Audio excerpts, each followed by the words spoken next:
Are we recording it? Yep, we're recording. Okay, all right. Hello, everyone. Welcome to Jain YJP Worldwide Virtual Classroom.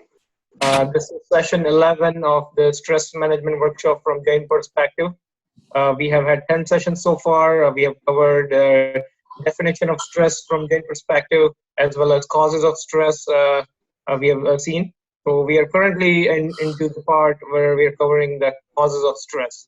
And starting with causes of stress, we looked at the uncontained stress, a state of uncontained stress, and state of contained stress, and what are the different reasons behind them. And then we got into the more root cause type reasons, root causes, which are like the wrong beliefs that we all have about ourselves, who we are, what's really ours. Means ekatva, mamatva, and then kartutva means doership, and then suffering, the wrong belief about suffering or enjoyment, wrong belief that we wrongly perceive that what we can enjoy and what we really cannot enjoy. So those are the wrong beliefs are at the heart of this problem of stress. That's what we covered last time. This time, did we? I think we were about to go into the anger. I don't think we started going into kashayas yet. Last time we did not have a session. I believe I could not attend, and I think many people could not attend. So I don't think Saurabh wasn't there either. I don't think we had a session last time. So we'll just continue as a session 11, and let me share my screen here.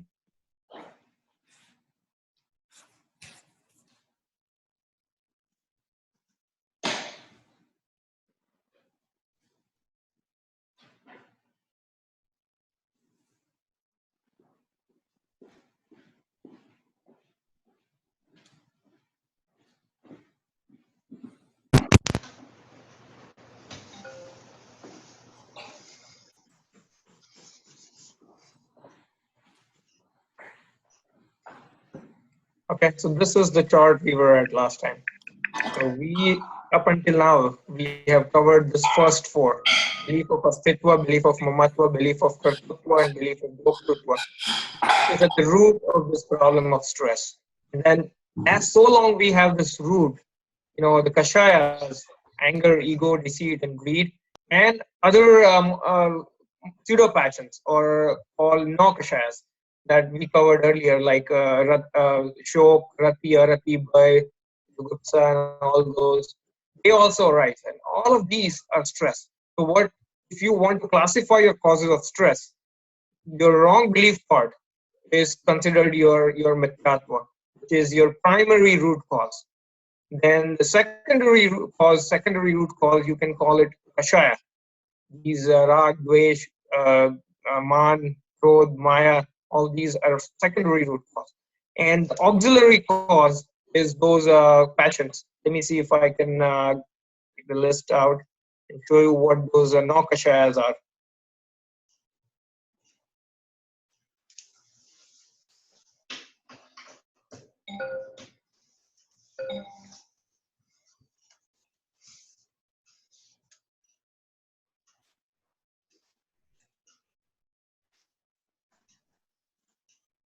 Okay, everyone remember this slide we covered when we were covering the definition of stress. So these are the four things that we call as kashaya: anger, ego, deceit, greed, krodh, man, maya, lobh. And no kashaya are basically, we call it the pseudo passions. They're kashaya, but they're minor form of kashayas. So they include fear, sorrow, disgust, dislike, affection, male sex passion, female sex passion, neuter sex passion, and laughter. So pretty much you can say this covers all modes of our feeling pretty much in this classification. So kashayas would be called secondary root cause, and no kashayas are auxiliary root cause. They're there, but the primary root cause is the wrong belief we saw earlier. Today we will talk about the secondary root causes. So let's start with the lobh and rag dvesh.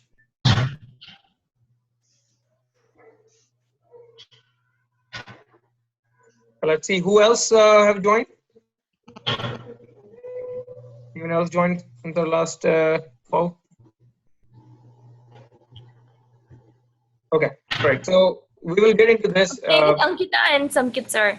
Okay, Ankita, welcome. Right. So Lob and Ragdvesh. We're just going to cover this Lob and Ragdvesh together. They're kind of related.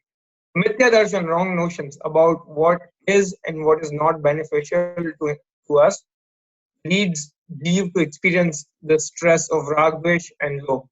So, as we seen earlier, we always believe that something else externally can benefit me. So, if we, the moment we start believing that something else outside can benefit me, you will have a desire to acquire it or possess it or keep it, maintain your stronghold on that item, on that thing. So that basically is wrong belief. In the presence of wrong belief, this is going to occur. There are two types of attachment: anxiety of liking towards something that we believe is beneficial to us, and anxiety of not liking something towards something that we believe is harmful to us, basically. So that one is rag, one is dvesh. And when we have intense attachment towards something, that turns into almost a greed. We want more and more and more and more, and we want to possess those items, external items. Uh, and then when we want to possess it, it becomes greed, and we just, there is no end to that greed. And so the key questions we need to ask about ourselves is, what is really beneficial to me? In a real sense. I know in a worldly sense, we say a lot of things. My job is beneficial to me. This food is beneficial to me. We also say similar other type of statements as some things are not beneficial to us. They're harmful to us, like bad food, this and that. So those are statements from the practical point of view that we make. But as we discussed in earlier sessions, the practical point of view is not absolute truth. It's the truth. It's a circumstantial truth. It's the statement that we make for a worldly convenience, worldly communication convenience, the ease of communication. The real truth is the absolute truth. And if we don't keep the absolute truth in mind, then all sorts of problems are going to arise in our state of mind. And that's where our real problem starts with. Not that we cannot use the statements of practical convenience. We think of those statements as an absolute truth. So instead, we can continue making our statements for practical convenience, but at the same time, we need to understand the truth, that what is really beneficial to me, what is not really beneficial to me. And if we consider ourselves as soul, we consider ourselves as Atma, then we know that one substance cannot do anything to other substance. There is nothing that can benefit me except for myself, and there is nothing that can harm me except for myself. So Saurabh, can you give us more examples on like why we have this rag, dvesh, and greed, and then what can we do about it? Okay, the reason for this rag, dvesh, and greed, etc., is that the sanskar of anadi. It means since long time we are having these kind of sanskar of attachment and aversions. And the important thing is that there is no one around us who can just guide us to stop all these rag, dvesh, and how can we just get out from all these things in this world or in this just society. Each and everyone, they just want to involve to us in rag and dvesh and kasais. All elements, all incidences, all instructions, all person, they are here for only for enhancement of rag and dvesh. And though we are very familiar with rag and dvesh since anadikal, so that is the reason we are very interested to involved in rag and dvesh and etc. These kind of things. And the another thing is that if we try to know ourselves, if we try to know the tattva provided by Jindev, so where there we can find the solution, the real solution. But most of the people, even all people, they are not studying Jindev Tattva Gyan or Jinvani. So they are day by day they are getting more rag and dvesh in their life. As a result, they have stress. As a result, they have suicide. As a result, they have misery, etc. Preeti ji. Yeah. Now, other thing I want to point out is, as you can see now, I hope you're able to see this by this 10 sessions. Jainism has this very clear framework to analyze our feelings and behavior patterns. If you think about modern psychology is still struggling to define simple terms such as attention, right? We all understand attention, right? We always say, right, pay attention here or pay attention there. When you pay attention, that's when you learn something, right?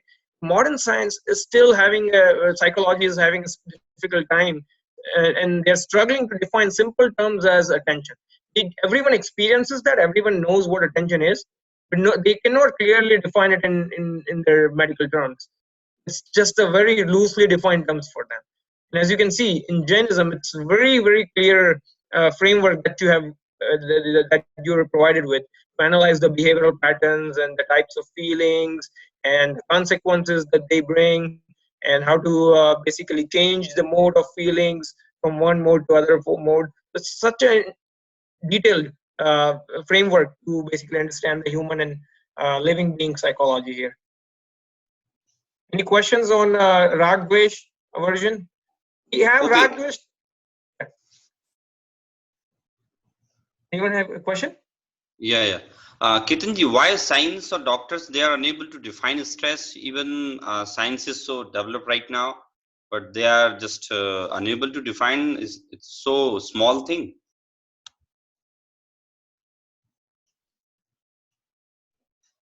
Ketanji, yeah, your phone I think on Sorry. mute. Yeah. Very difficult question to answer from a scientific perspective in terms of how to define stress. Most people correlated with physiologic response in the medical world, that it's associated with changes in heart rate, blood pressure, etc. That is the way that scientists most often think about stress.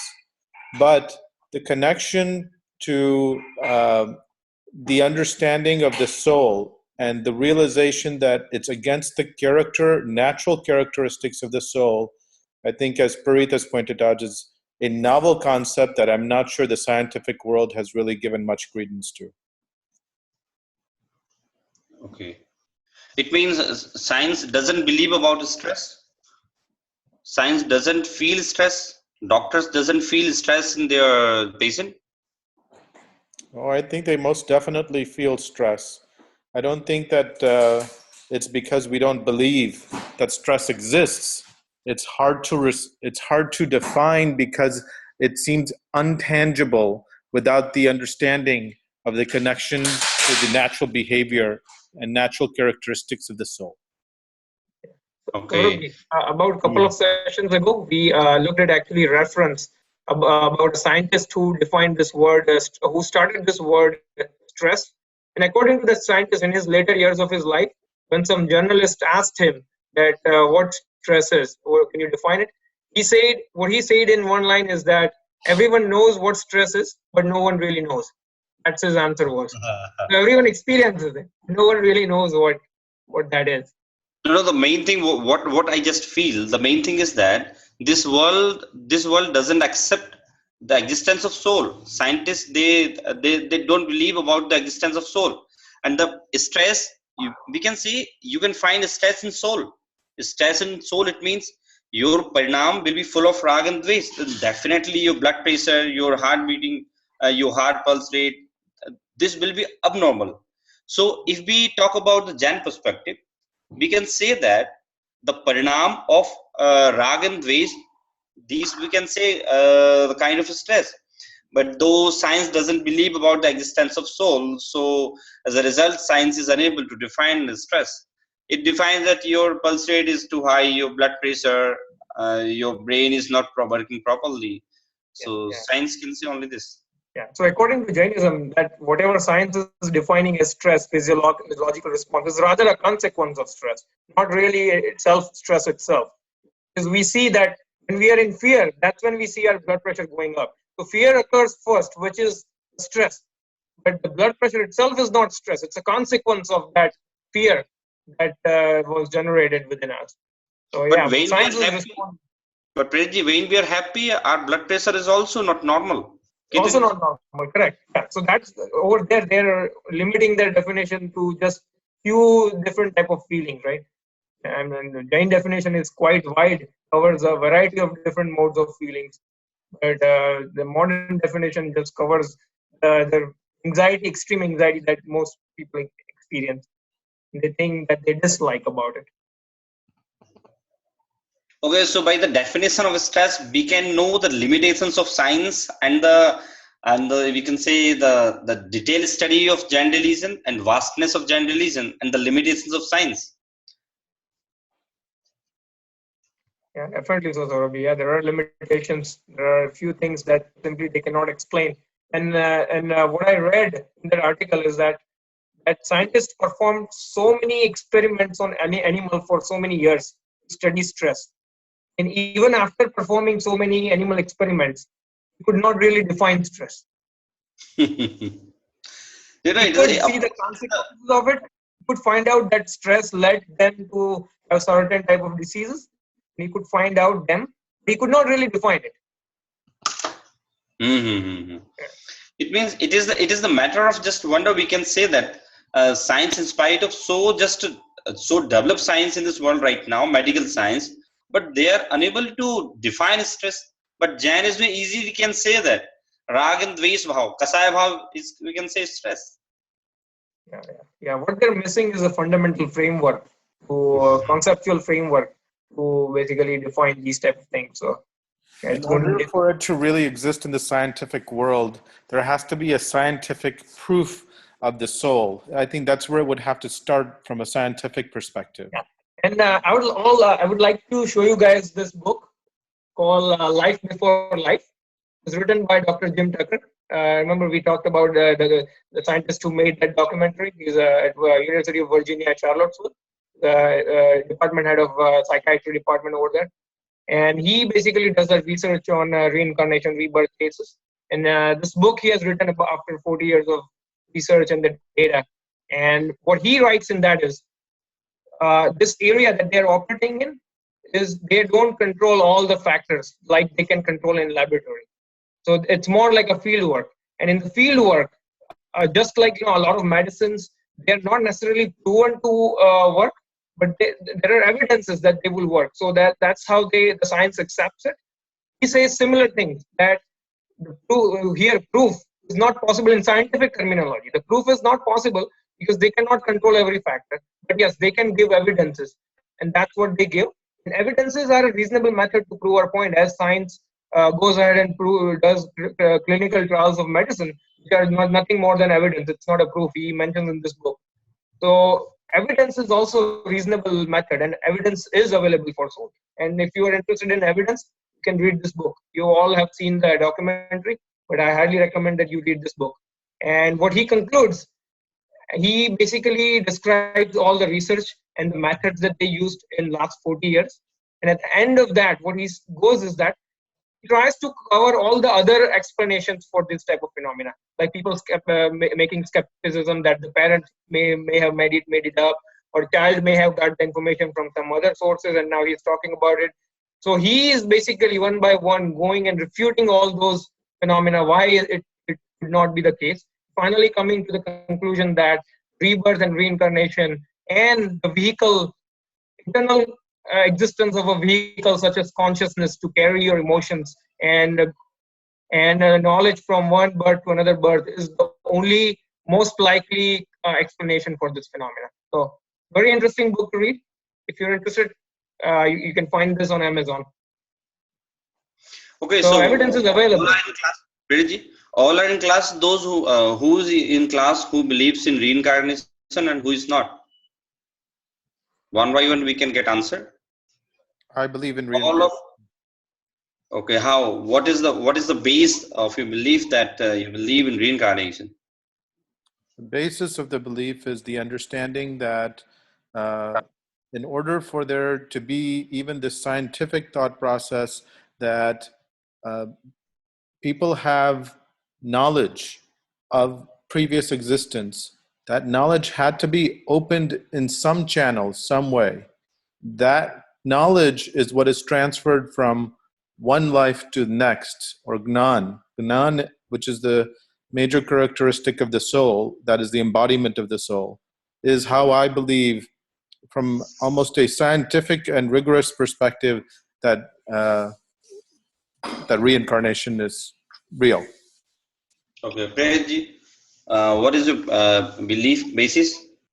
There are multiple things. So one is, as Ketan pointed out, there is evidence that we have now that we see rebirth cases, and we see people who could have no way of finding out what could have happened in the other person's life in a previous life, and they claim to have that knowledge, and has been verified in so many thousands of cases.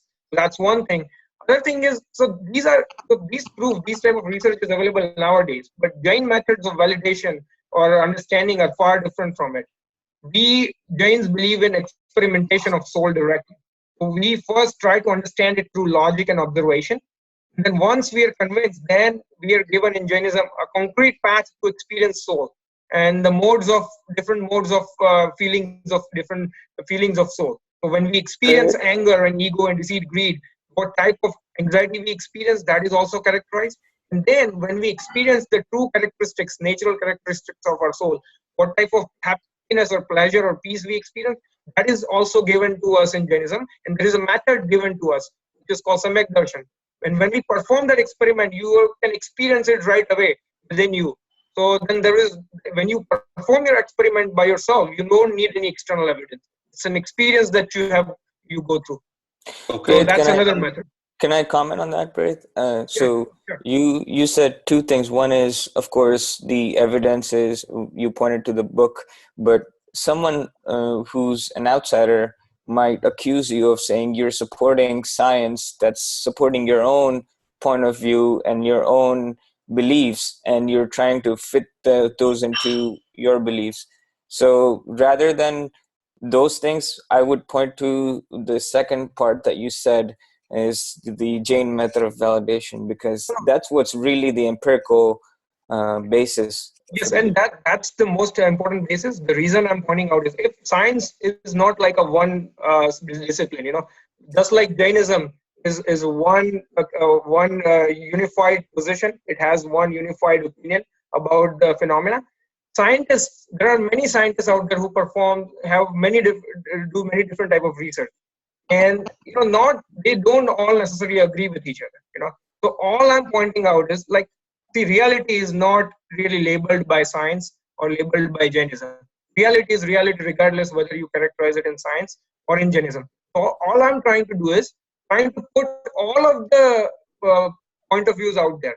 One who supports the theory, also the ones that don't support the theory. Then compare them and look at which one's the most logical answer here. And that's what this book does. Actually, it tries to investigate all the other possible explanations beyond rebirth to refute the theory first, and then goes into the answer that why this is the only most likely answer. So regardless of where the information comes from, all we are trying to do is put them on the same plane, analyze it logically, and conclude what's the truth. If it's the truth, it doesn't matter where it comes from Jainism, from science, it has to be accepted. And if we claim that Jainism is truth, we don't have to be afraid of any information from anywhere. We have to be open to any investigation from anywhere. Okay, I have an example about reincarnation or rebirth. A lady was sleeping in the evening, and she saw that two figures are there just coming from window. So she's scared because her husband was just in market. She was alone there on. So she's scared, and instantly she suffered from fever.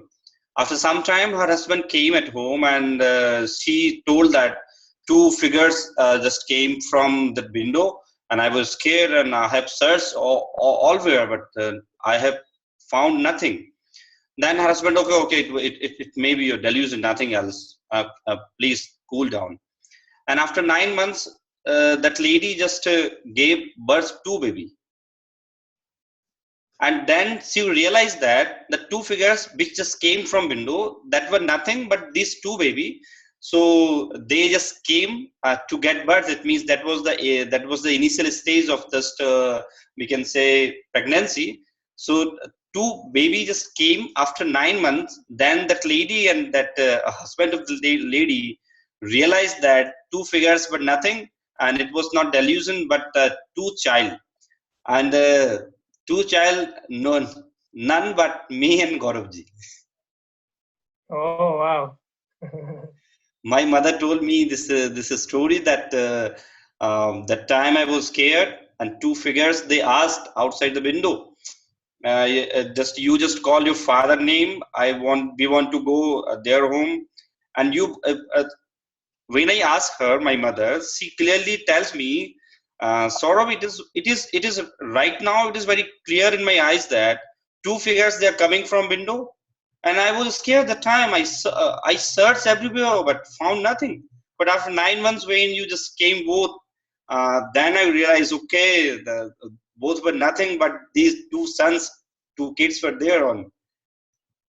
So this is the example of my life, which I have shared first time with you. It is a Interesting secret. story. It means reincarnation is there on. For it is the example of that. Great story. Very, very great story. Okay. Anyone have any questions about attachment, rag, dvesh, lobe? Okay, right. So let's go to the next one. The next one is a man kashai. Gurutva and, or basically, if you want to classify it in a little more detail, you can call it Gurutva or Lagutva Granthi, or superiority or inferiority complexes that we develop about every single thing, and a lot of that we don't even realize. So let's look at it in a little more detail. I want to cover this particular topic in a little bit more details actually. Okay, Preeti. Yes. Yeah, on WhatsApp, we were talking about that micro non-base. You asked some questions, so I have studied. Okay. So I decided to give answer over here because it was not possible to write so long text, and I didn't have time that time. Oh yeah. Okay. Yeah, that's a good idea. Then yeah, you can give us the answers. So yeah, first question was, what are the consequences of non-veg and micro non-veg? You can combine question 1 and 2. What Yeah, are the first question, what you have just written over here. First question is that, what are the spiritual consequences of eating non-veg and consuming leather products, including leather shoes, purses, car seats, and furniture? Okay, so we cannot say that non-veg and micro non-veg is excusable, and we must not eat non-veg, but we can use micro non-veg. Jainism says that krat karitan anumodana. If you use even leather, if you use car seats, if you just consuming micro non-veg products, all are same, all are same. But we can say that direct eating meat is having more intensity, and indirect this kind using these type of products has less intensity, but both are harmful. And I just read in Kriyakos, there is a granth of Jain religion, Kriyakos and Ratngan Snapkachar and Moolachar. I studied these three granths, in which I have found consequences of Ratri Bhojan, consequences of eating meat, consequences of just using micro non-veg, consequences of all these are Kugati. Kugati, it means in next birth, if you just be Manusya, so you will be Neech Manusya, you will be low category Manusya, you will be poor. If you go in hell, definitely you will be Narki. As a result, you may be in Triyanch Gati, you may be cow, you may be just loin. So again and again, if you will definitely be lion, right? So the cows are still vegetarian. cows are still vegetarian, right? So if we eat meat, we will definitely go to like become one of those lions or wild animals. Yeah, cow. Though cow is vegetarian, but she's suffering from Triyanch Gati. No, she's suffering from the miseries of Triyanch Gati. If we talk about the suffering, it means you are using non-veg material. So definitely you will be used in that way. You will suffer that Gati. Though cow is vegetarian, someone just gives example of a dog. That my dog is in very comfortable zone. I just provide good pedigree to eat, biscuits to eat, and provide AC room, provide good bad. But the real thing is that he's suffering from Triyanch Avastha. So that dukh, that misery of Triyant Avastha is already having continuously each and every time. So as per Ratnagan Srapkachar and Kriya those who eats non-veg use these kind of materials, Ratri Bhojan, etc. So they are not right now. They are not be patra to get Samyak Darshan. They are not they cannot be Jain.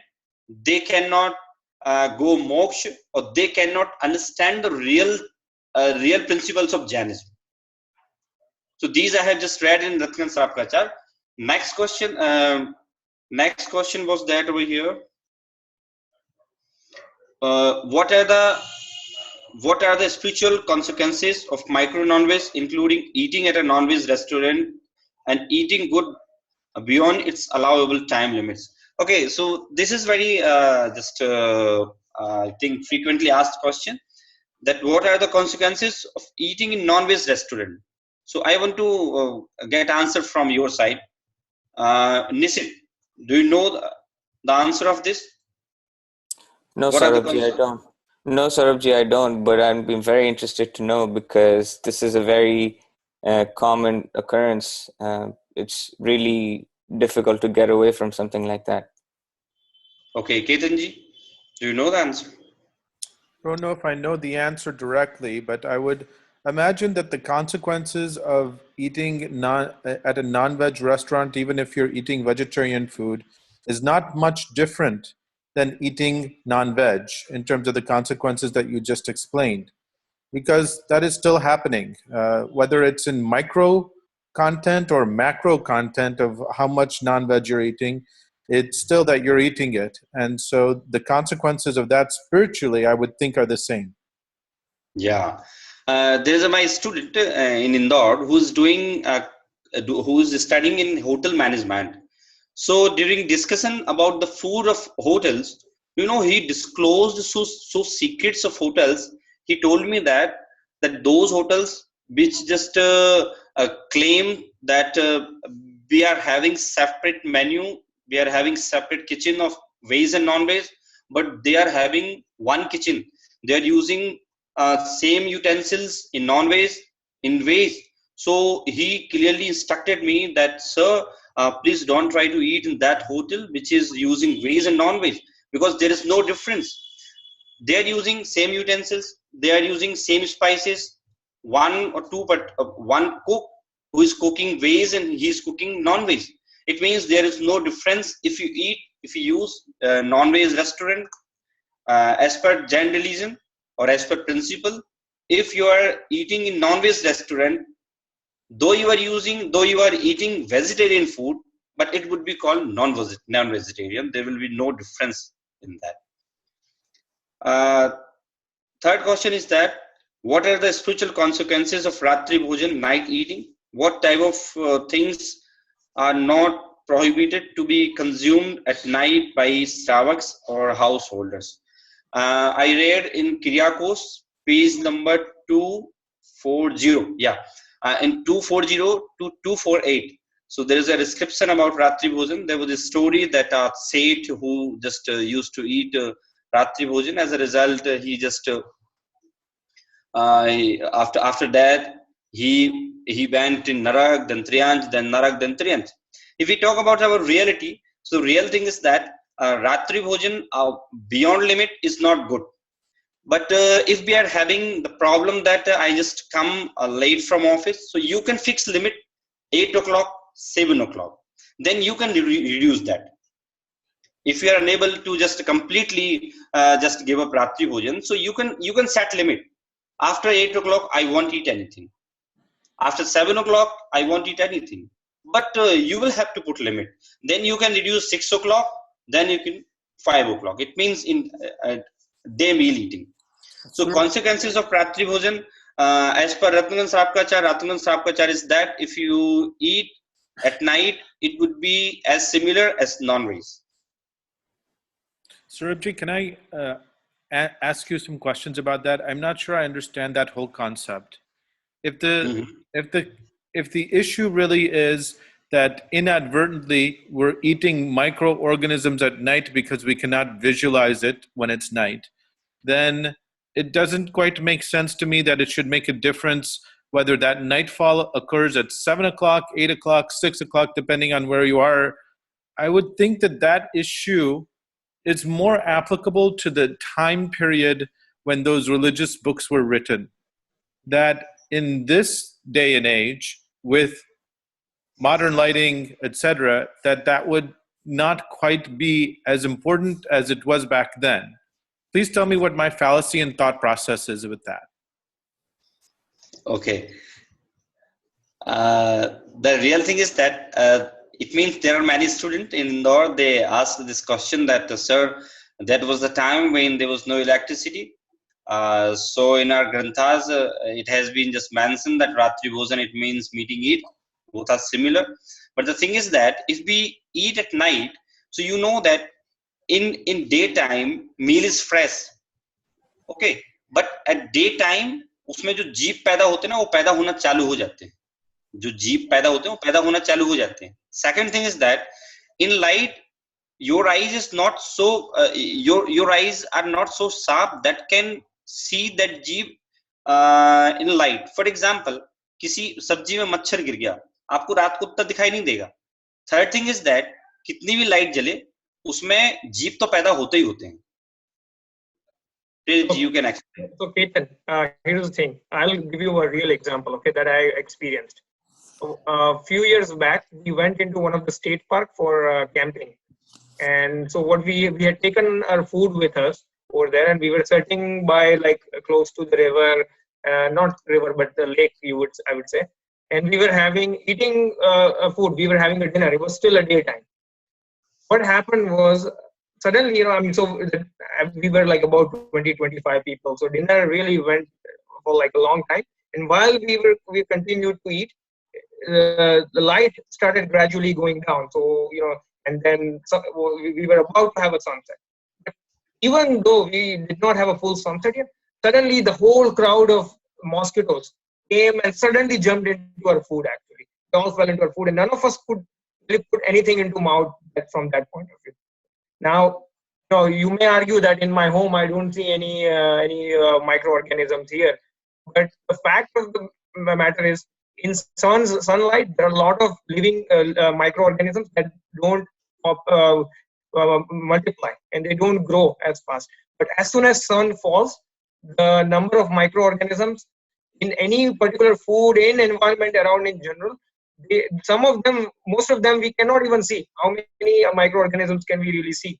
We can only see gross organisms like mosquitoes and stuff like that. There are so many other microorganisms. We are talking about trust jivas, 2 cents and above, which rises not in just our food but everywhere in the environment as well. So the moment we start cooking the gas, there is going to be a tremendous amount of violence that's going to take place. So that's one thing. There is a second concept called, have you heard a type of ashrav called avirati? So means, for example, suppose someone is eating meat, right? So it's not that they will only have a karma bandh or a kashaya of eating meat at the time when they're eating meat. Even when they are not eating meat, since their desire to eat meat is there, the bondage is continuously going on and is just as strong. Because they have a wrong belief, at the same time they have a desire to eat meat. It's just that they don't have a meat all the time in front of them, or they don't have ability to consume it all the time. They don't consume it, but the desire is all the time there. So this is a concept of kasha, is that it's continuous. So similarly, if you apply this concept to the food habits, if one limits, I know ideal is to give up the Ratri Bhojan completely, like at before the sun falls. That's how you mentioned. If one is really not in a position to do that, then if one doesn't take any niyam or vow like that, that intensity continues throughout the night. Even though person may not eat at night, may be sleeping, since he has kept his doors open to eat, just like in the concept of meat, the bondage continues. The intensity still is at a different level than a person who would have taken a vow to limit his kasha at some level. We're not saying that it's going to lead to nirjara or elimination of karma, It's just limiting the intensity of the kashaya at that moment. That's the best Shravak can do at that point. So that's the thing. Yeah. Does it make And sense? then, yeah. And the next thing is that Ratri Bhojan creates laziness. Ratri Bhojan provides many diseases to your body. As you know, I think, as you're a doctor, so you know that Ratri Bhojan just provide you many diseases, many problems, stomach problem, acidity problem. And as per the digestion system, we must eat our food before sleeping around 5 hours or 4 hours. So keeping all these things, we can say that if you want to keep your body healthy, if you want to save jeev, then you will have to stop Ratri Bhojan, because it's a very clear instruction. If you are not aware about Ratri Bhojan, if you are not aware about non-vegetarian food, if you're not aware about wine, you are not able, you are not path to get Samyak Darshan. Because Samyak Darshan is a subject matter of very, I think he is very gentleman. Samyak Darshan is very gentleman. If you are having any kind of bad habit, if you are having no intelligence, if you are having no awareness, Samyak Darshan will not come to you. If you want to invite Samyak Darshan, you will have to modify your all habits of eating food, your living habit, your drinking habit, each and everything. Even pani channa, even going temple, even studying Jinwani. In anger, I say all people, if you are not having sense of having food, then where to eat, where not, how you would just get Samyak Darshan. Samyak Darshan is a very big thing. Even you are not having sense that where to eat, where not, you cannot get Samyak Darshan. Even in India, this Western culture is in India just taking place day by day. It means it's growing. There is a mall in Indore, Fraser Island. So in Fraser Island, there's a restaurant. So veg and non-veg you can just get at one place. Veg and non-veg pizza you can get one place. So usually I just aware to my students, please don't go over there, because you will find there veg and non-veg at one place. So many of the students, they have stopped to go over there. Okay, so if you are willing to get Samyak Darshan, we will have to be aware about each and everything, about eating, about sleeping, about studying, even we can say about friendship. You must not make friends like that who are not according to your standard, who are not according to your just generalism. Then if they are having habit of drinking, if they are having habit of prostitution, you must not get company of all that. Is it right, Ketanji? I understand. Yeah, so the point is that Samyak Darshan is a subject matter of too much attention. A Samyak Drishti is aware about each and everything. Samyak Drishti cannot earn money by cheating. Samyak Drishti cannot earn money by just doing that kind of job which are hinsa, which are hinsatmak, which are just produced by cheating. Samyak Drishti is very aware about earning money, eating food, studying, making friends, each and everything. So really, if we want to get real happiness, real pleasure, or Samyak Darshan, we will have to make us aware about each and everything. Is it right, Priyatji? Yeah, totally agree. Yeah. So I think answers of all these questions is that if anyone The has questions. fourth one is what are the spiritual consequences of eating kandmul? Yeah. Fourth one is what are the spiritual consequences of eating kandmul? Kandmul, and just we can say Ratri Bhojan. As per Jain religion definition, non-veg and kandmul both are same. Because in Jinwani there is a statement that in a little piece of a potato you will find so much amount of jeev that if you magnify, so it will just occupy all Prithvi. If you magnify in mosquito shape, so it will occupy all Prithvi in a small piece of potato.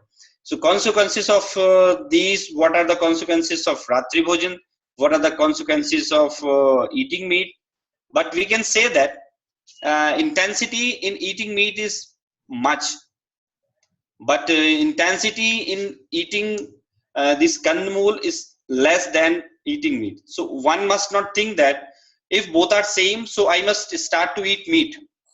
Okay, it is not wisely decision. Okay, the thing is that Kandamul is having a full of Nigodya jeev. So as per our Shakti, as per our just family adjustment, we must try to stop eating all these Kandamul gradually, one by one.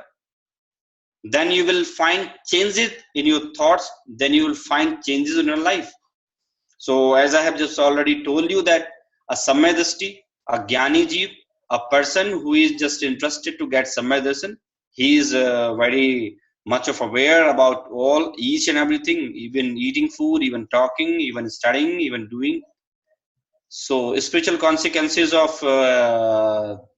eating Kandamul is not to get Samyadarshan, one result, and second is Kugati.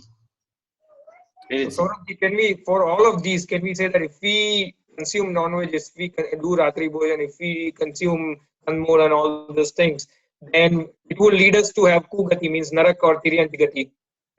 If you just get Manusya so you will be in very far from just your Samyak Darshan, from Jain religion, from good company. For example, there are many countries, Cambodia, Taiwan, there are many countries, they are very poor. Conditions of people, they are living in hell. So if we consume all these things, so maybe they are on. Do you know there is a new virus, Ebola? There's a new virus, no? Yeah. Ebola, it's a very dangerous virus. And do you know, I studied yesterday and I found that all the harmful virus, these are produced by non-vegetarian. For example, swine flu. For example, AIDS. For example, Ebola. Bird flu. Yeah. Bird flu, all these harmful viruses are produced by non-vegetarian. It means they are bloody, they are using non-veg and just they're providing these kind of diseases to vegetarian.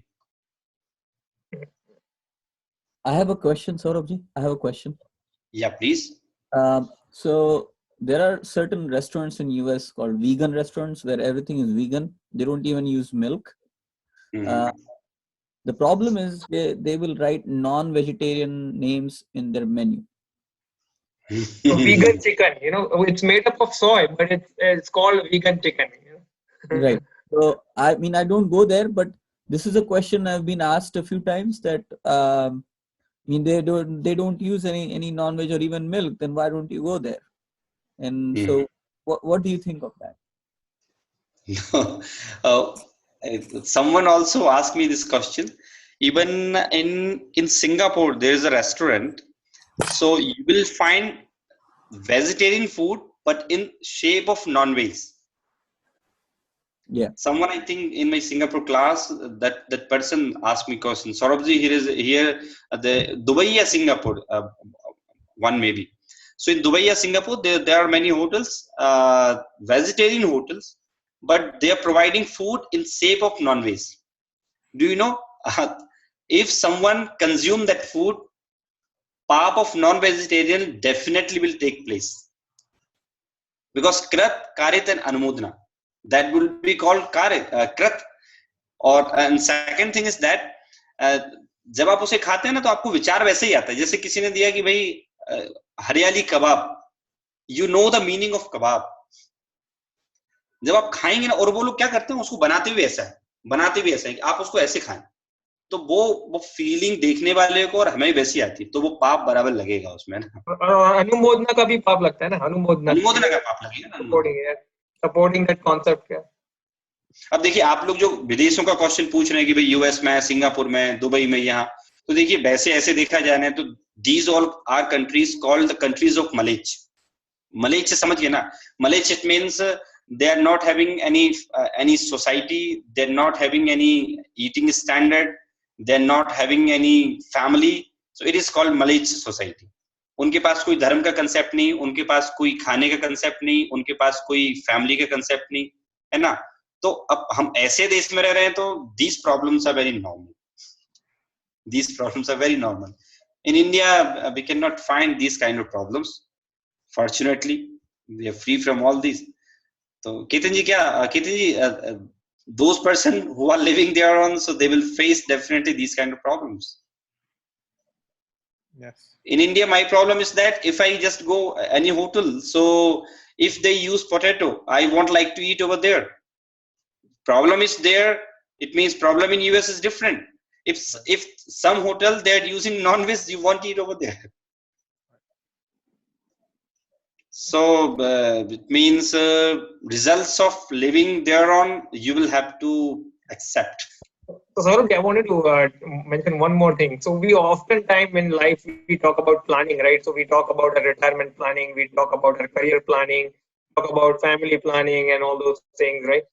But since now we know the concept of soul, and we know that death is not the end of my life, and my journey is going to continue.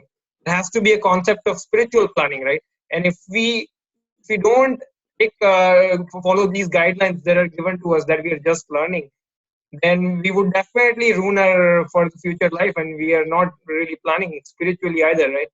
At the Yeah, end of the day, maybe a big manager in a big company may have earned a lot of money, but what's end of the life when we go into Nigod and Tiryant and Narak, and what's the progress in my life?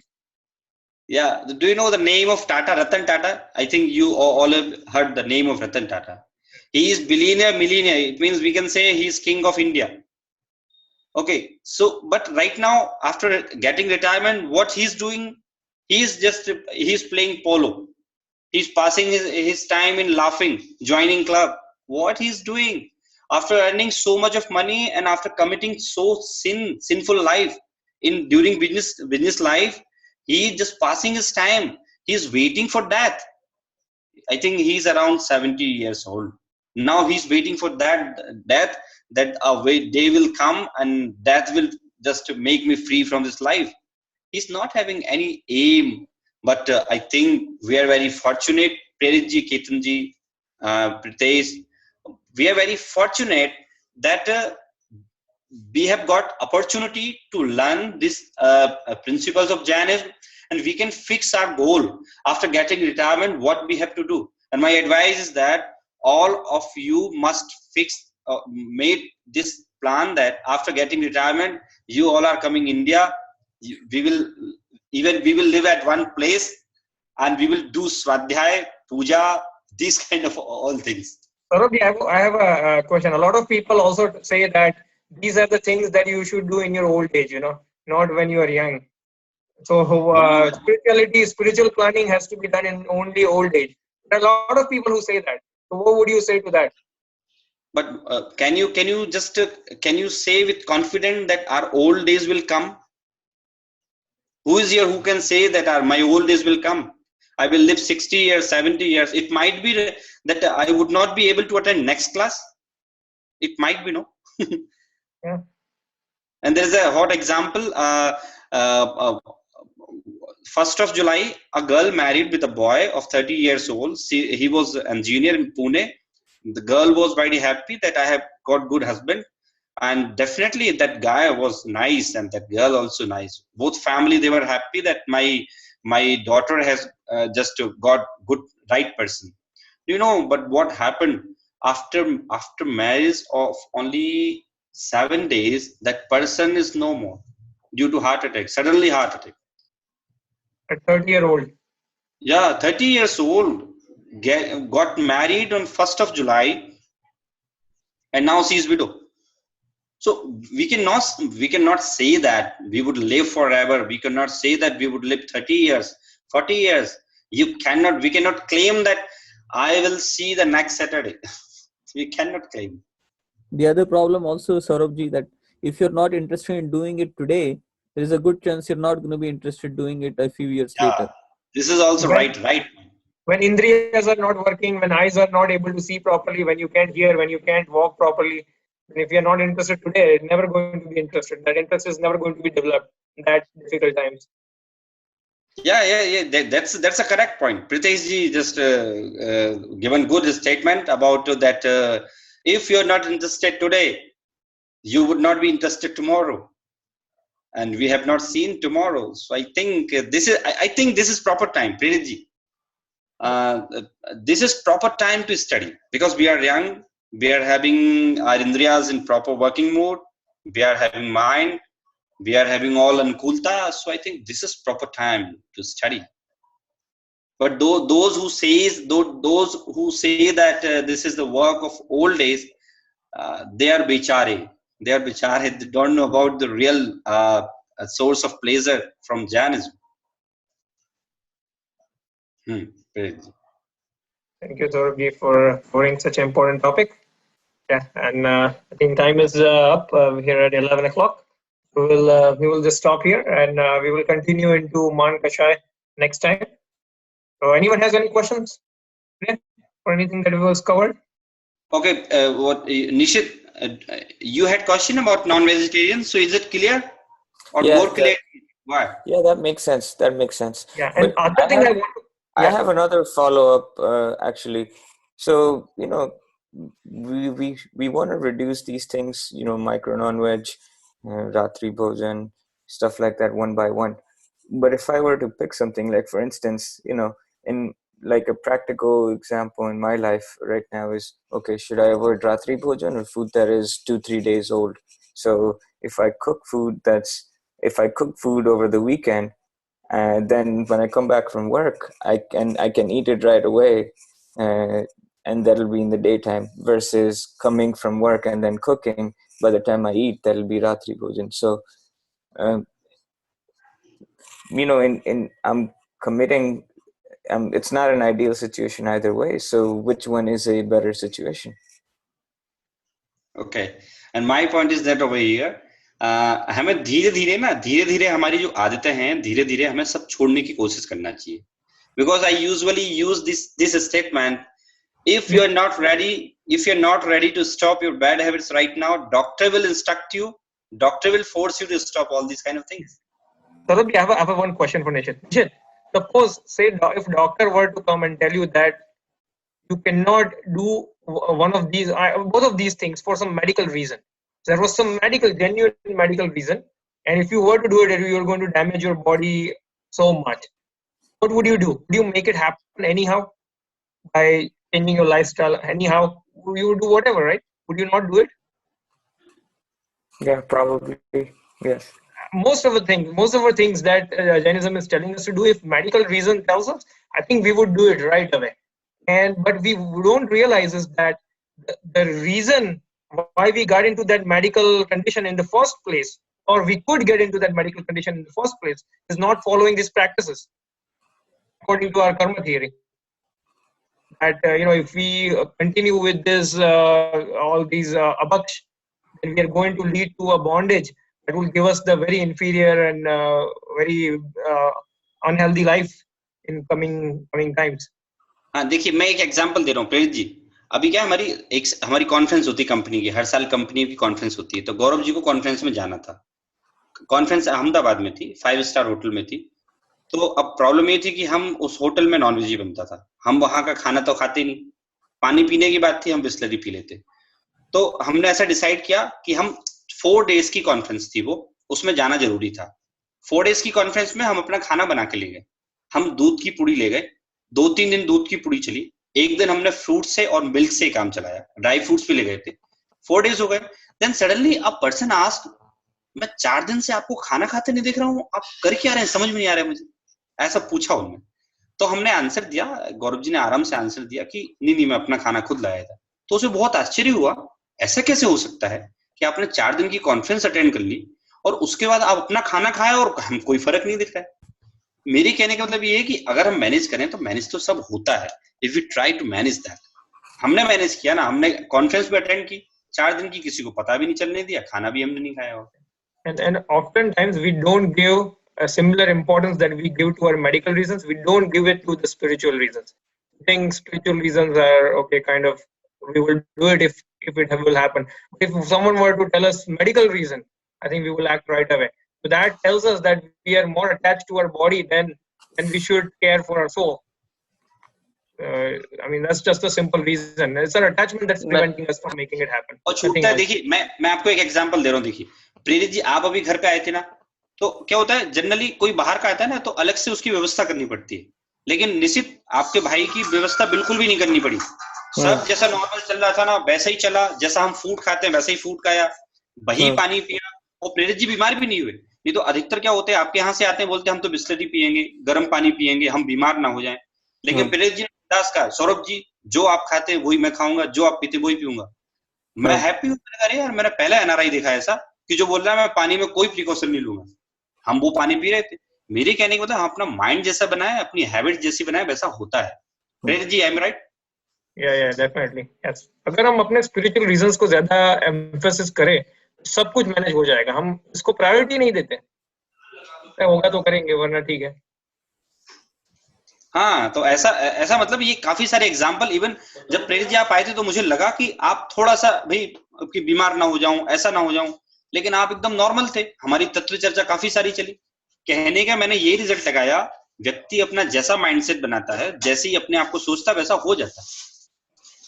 मैं भी वही life जीता हूँ जो आप लोग जी रहे हैं। ऑफिस की लाइफ जीता हूँ मैं दोस्तों के साथ भी रहता हूँ, मैं बाहर भी जाता हूँ, कॉन्फ्रेंस भी अटेंड करता हूँ, लेकिन मैं नहीं खाता कहीं भी। And Nishit, if you want more personal guidance, you can always call Saurabh ji and he will help you structure your life around. This is an option if you want guidance,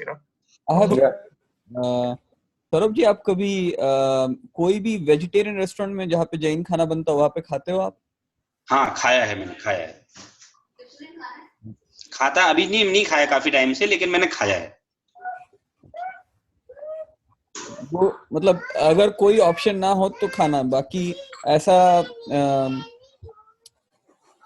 हाँ, देखिए मैं अपनी बता देता हूँ। देखिए मैंने क्या क्या छूट ले रखी है। मैंने ना बिना मंदिर के खाने का मतलब, मैं मंदिर के बिना खाना नहीं खाऊंगा, मेरा ऐसा नियम है। लेकिन मैंने उसमें कुछ रिलैक्सेशन ले रखा है कि जैसे कि मैं बाहर जाऊं ऐसी जगह जहां मंदिर अवेलेबल ना हो, तो वहां मैं पाठ करके, णम्मुकार मंत्र पढ़ के या स्वाध्याय करके मैं खाना खा लेता हूँ। लेकिन इंदौर में रहूं और मैं मंदिर जाना भूल जाऊं तो भले ही दिन भर हो जाए तो मैं खाना नहीं खाता हूँ। हाँ, बाहर कहीं जाना हो जहां मंदिर ना मिले तो मैं वहां जिरमानी का पाठ करके खाना खा लेता हूँ। सेकंड थिंग, मैं इंदौर में रह के मुझे जरूरत ही नहीं पड़ती होटल में खाने की। घर है, दूसरे लोग हैं जो मान लो किसी के अपना खाना खाने के, तो ऐसे अगर जरूरत पड़े भी तो मैं उनके साथ चला जाता हूँ कि भी आप लोग खाओ, मैं बैठा हुआ हूँ। और भी अगर खाना पड़े तो अपन ऐसी होटल पे खाते हैं जहां अपन को पता है कि भाई कोई जैन की होटल है या सही होटल है, तो वहां खाते हैं। वैसे नॉर्मली तो खाते ही नहीं वहां होटल में। हाँ, और नॉनवेज होटल में तो मैं पानी भी नहीं पीता वहां का। तो पानी बिस्लरी पी लूं, लेकिन वो नहीं पीऊं मैं। ऐसा है, ऐसा चलता है। मतलब मैंने ऐसी कुछ छूट ले रखी है कि भाई बाहर जाके मंदिर ना मिले तो जिनवाणी पढ़ के खाना खा लेंगे। And maybe in coming days in WhatsApp, we will discuss strategies, step-by-step strategies for us, people living here in US, basically get out of these things. If we really are serious, what step-by-step, what can we do? I think we can discuss this more on WhatsApp in coming days. हाँ, definitely we can discuss in coming days. हैं बहुत सारे issues हैं, मुझे पता है ये सारे इश्यूज सबके साथ आते हैं, मेरे साथ तो आते ही हैं। मैं जिनवाणी पढ़ के मैनेज कर लेता हूँ। हाँ, कहीं कहीं ये भी होता है प्रीतेश जी, कहीं कहीं ये भी होता है कि भूखा रहना पड़ता है, कहीं कहीं सफर करना पड़ता है। तो देखिए थोड़ा सा तो सफर करना पड़ेगा ना। Without suffering you can not get anything. कहीं कहीं भूखा रहना पड़ता है, ये है। लेकिन उससे कुछ भी नहीं होता। मैं काफी टाइम शाम को खाना नहीं खा पाता, ऑफिस में लेट हो जाता हूँ या काम रहता है, तो मैं काफी टाइम खाना नहीं खा पाता। लेकिन हूँ स्वस्थ हूँ, मेरे ख्याल से नहीं दिख रहा हूँ मैं कमजोर हूँ।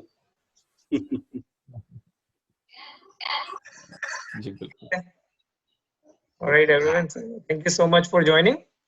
Let's continue next time. लेंगे स्टेप बाय स्टेप, सारे के सारे टॉपिक लेंगे step by step. Very important topic, and I think we will definitely discuss step-by-step strategies and what can we do, how can we come out. It'll be good. Thank you so much, Jainendra. Thank you, Jai Jinendra. Jai Jinendra. Jainendra.